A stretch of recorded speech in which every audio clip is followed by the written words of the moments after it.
Welcome to video 2 of the Hydraulic Arcade. Now that we know a little more about the properties of air and water, take a minute to think about the last time you used a hydraulic or pneumatic system that took advantage of those properties. Sit down, lean back, and think about the last time you had a dentist appointment. What about that time you helped a neighbor build their deck?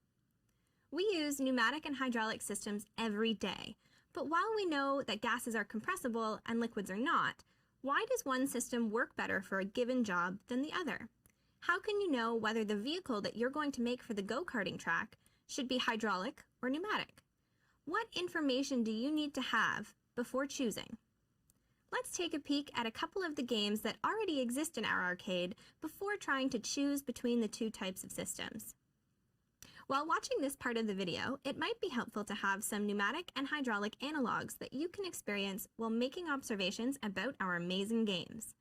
We would suggest a balloon or a water bottle or a plastic bag, one that's filled with water and one that's filled with air, so you can compare how these systems behave. To help us answer our questions about the ability of one system to do a job better than another, let's explore the two maze games in the Hydraulic Arcade. One is hydraulic and one is pneumatic. Let's watch them in action to see how each system functions while trying to guide the marble around the maze to score as many points as possible. What do you notice?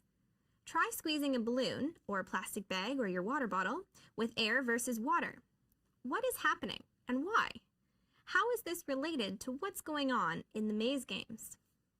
Let's start with our hydraulic maze, and like we talked about before, water is incompressible. So that means when we press on one end of the system, almost all of the force will get transferred to the other side, which will lift the maze for us. The hydraulic maze moves smoothly, and you can see water being pressed from one side to the other. And with it, all that pressure can lift up each corner of the maze, giving us an instant response and a lot of control over where the marble is going. With our second maze, the pneumatic maze, it may look the same as our hydraulic maze, but in this system, we're using just regular air that has not been compressed.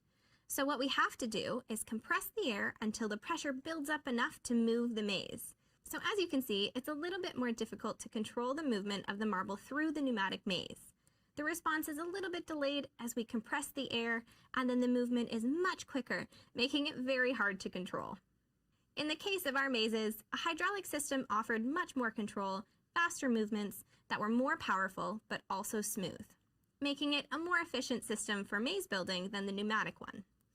When deciding whether to use a hydraulic or pneumatic system in your vehicle, it might be worth considering what job you want your vehicle to perform and whether one system would perform that job better than the other. With our mazes, it seems like the hydraulic system was more effective, but will that be the case all the time? Let's consider some biological models that can help you as you make a plan for your own vehicle.